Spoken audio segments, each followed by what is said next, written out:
This week we're exploring solutions in communities all across the country about our children's mental health. Mental illness in children can be hard for parents to identify, and as a result, many children don't get the help that they need. And according to Mental Health America, more than 60% of youth with major depression don't receive any mental health treatment. And on top of that, there is a severe shortage of child psychiatrists. That's according to the American Academy of Child and Adolescent Psychiatry. And joining me now is Dr. Victor Carrión from Stanford Healthcare. So, Doctor, thanks for joining us. So what are the warning signs of mental health in children that parents should be watching out for? Yes, Ryan, good morning.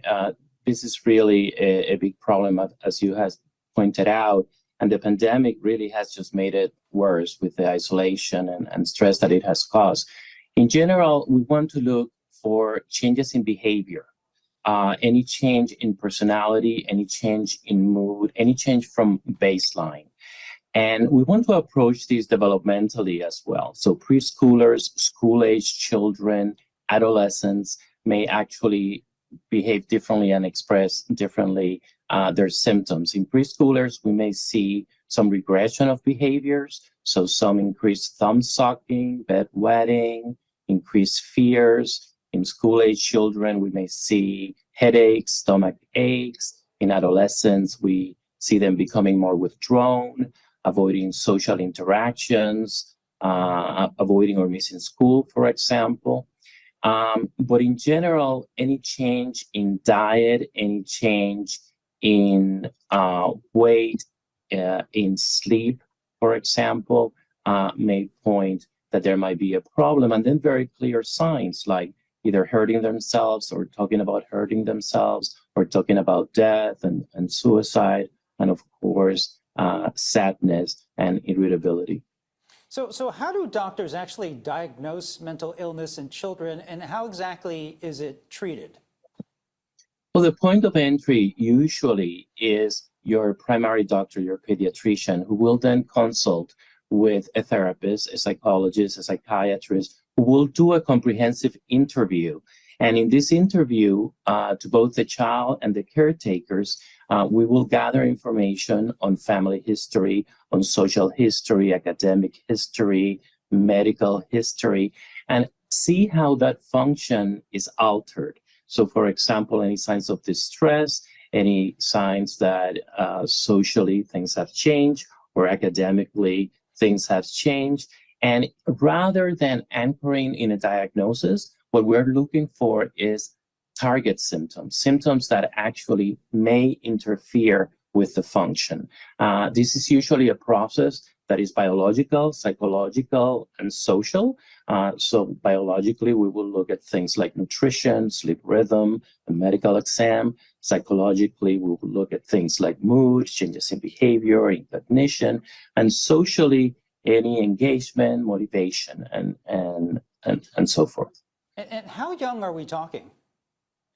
Oh, these can manifest at any age. What happens with the preschoolers, for example, is that they manifest it differently. They may manifest it with some regression of their behaviors. Parents shouldn't be concerned about approaching these subjects with children. They should actually ask them and talk to them. And even if they don't want to talk, at least they know that the lines of communication are open for when they are ready to talk.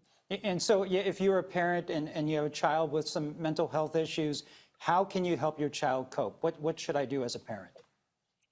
Well, after getting some of the help that I've mentioned, I think it's very important to inform oneself about the condition that we may be talking about or the symptoms that we are talking about and what they mean. Also, it's important to model to the child self-care and wellness. To exercise, to have good nutrition, to not use drugs and alcohol, to have adequate sleep, and also stress management techniques, things like mindfulness, for example. Parents can also become engaged and communicate, like I mentioned, leave those doors of communication open, but not only with the child, also with the school and other groups that can provide support, like the treatment team, for example. Parents should also be patient. Sometimes this takes time. The brain is a complex organ, and it can have some difficulties. But seeking advice and help is very important, remembering that you're not alone.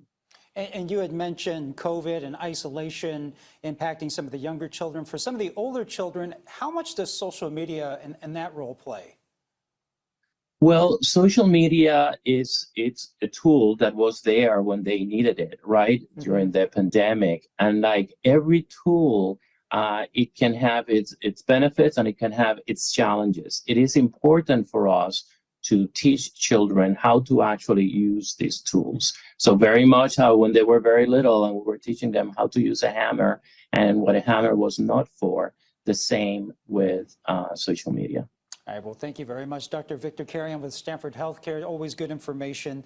Thank you once again for joining us.